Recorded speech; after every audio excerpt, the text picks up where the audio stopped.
Hello, dear students of level 2. This is me, your teacher Mahmoud. I'm glad to start with you a new lesson. I hope you all the best, and I hope you enjoy it, and to be interesting and easy and well understood for you. Today, we will have one of the most important skills of English language, which is writing. And in writing, we will focus just on two basic things, what we call it letter writing. So, letter writing, I do not think that now people send letters anymore, but for us as a student of secondary school, level 2, it is important to know this basic skill of writing. So in writing skills, today we will focus on letter writing, but let us know that we have two kinds of letters in English. Number A, we would call formal letter, but sometimes people say official letter. So to be formal letter or official letter, the two names for one thing. Quite easy. But this formal letter or official letter, I mean letters that we send for institutions and governmental offices. That's why the word official come. But this letter has 8 basic parts. I do not think all of them are basic, but let us see together. If you want to send any letter, whether it is a complaint or application or getting information whatsoever to any governmental or public or formal or let me say official institutions, here is the formula. Let us consider this is our page. This is the full page. But to start with, first of all, let me say number 1, you have to write your own address. This one, I will call it number 1, address. I mean by address, your address. The sender's address here. For example, you can say Khartoum, Bahri, Shamba, that's your address. And you can say Al-Mauna Street, Block 20. So that is your own address or the sender address. We will call it number 1 on the top right hand of the paper. Under that address, it is the date, which is number 2. And the date is, for example, today to say 17 January 2021. So here is it. You just go directly in a horizontal way with this date to what? To that part, which I would call number 3. And number 3 in general, I would say their address. In the book, it is written their address. But sometimes you might know the name of the person you are sending that formal letter to. If you know the name, for example, if you are sending a letter to the manager of a Turkey, in the headmaster, so just you know the name. So you can write the name here first.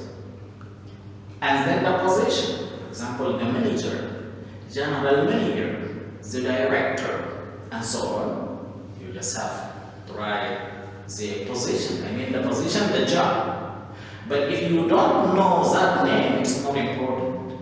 Anyway, we just call it address, their address, the receiver's address in general. But I will divide it into 3. 1, if you know the name of the receiver, you can write it over there.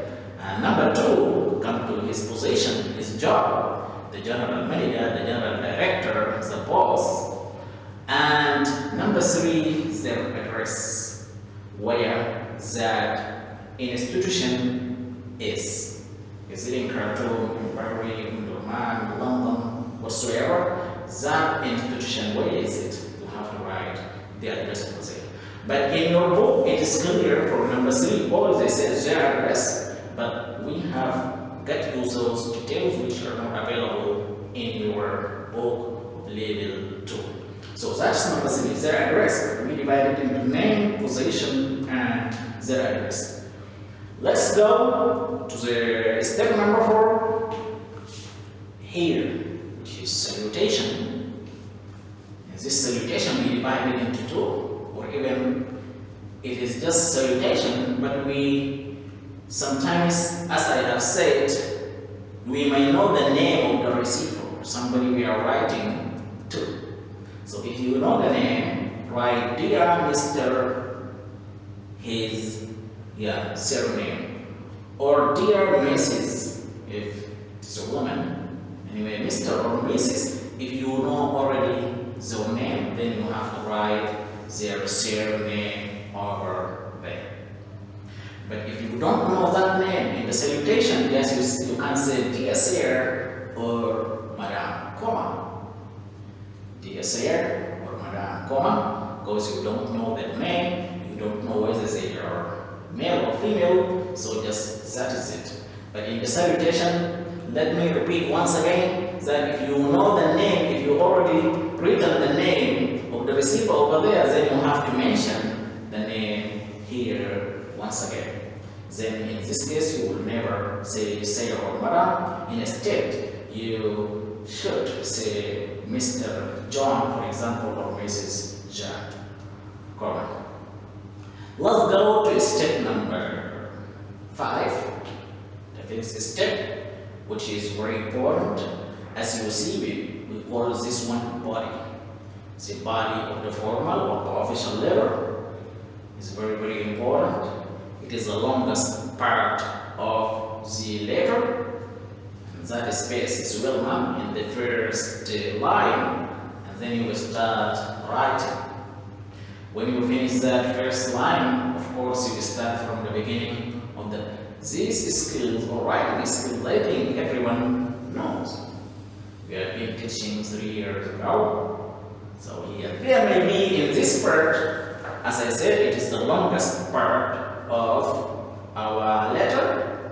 It is the main purpose of the letter. So here, we may find more than 2 or 3 paragraphs according to our purpose. So if you just filing a complaint, for example, or checking an information to a manager's bank, or just writing application, so this body, to be long or short, it is restricted with the topic or the purpose of your letter. But more important thing to mention here in the body, we have to use the formal language.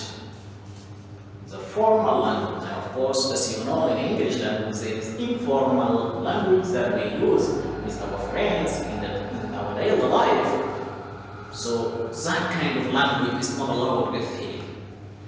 Just here we use the formal language, avoid any contraction. For example, no, we just write his. No, instead of that we write he is. And all the language here should be formal because you are writing for a formal or official purposes. That is the most important thing to mention. Number 2 is the body.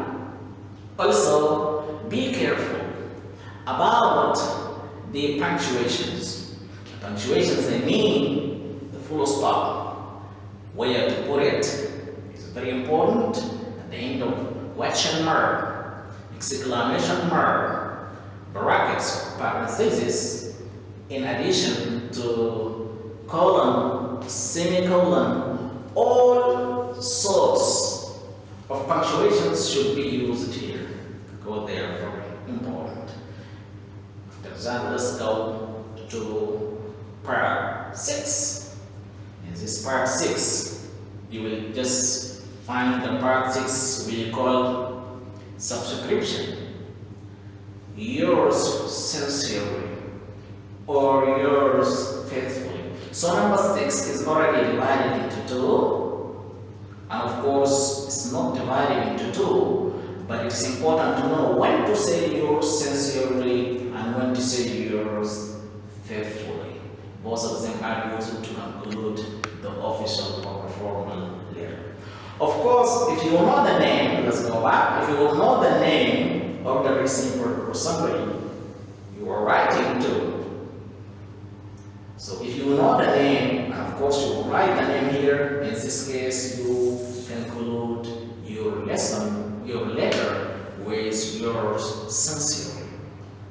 But if you don't know that name, and of course you start with dear sir or madam, you don't know the receiver's name, in this case you have to conclude with yours faithfully. But anyway, both of them have the same meaning and do the same purpose, but it is important point to pay attention when to say yours sincerely, when to say yours faithfully. We say yours sincerely if we know the name here, written the name here and here, but if there is no name, we start with dear sir, dear madam. In this case, we say yours faithfully.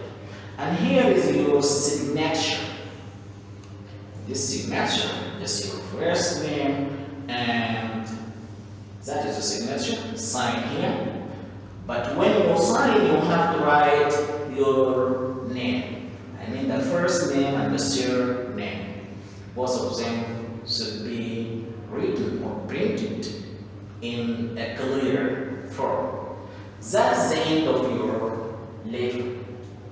But sometimes for the official letters you may need to include things, I mean as a papers, as a documents. For example, your CV, the copy of your university, degree, or some copies of your documents, for example, the national identity, the passport, whatsoever. So if you do want to include any additional thing, you have to come at the end of just under your full name and write ENC.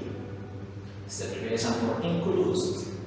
That is sometimes maybe small, no other full stop. ENC full stop, and then here you write the files or papers or documents that you include or includes it with your formal letter. For example, CV, university certificates, photos or whatsoever, you can just mention them over there. So that's all, and please go back and revise it, check it in your book, page 15, in the student book of Spine 5.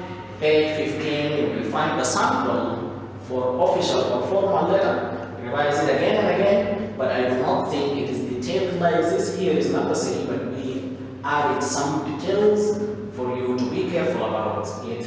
Such details 1, 2, 3, 1, 2, 1, 2, and number 8 are not found there, but this is the formal and the modern way that people use to write the formal letter. Thank you so much.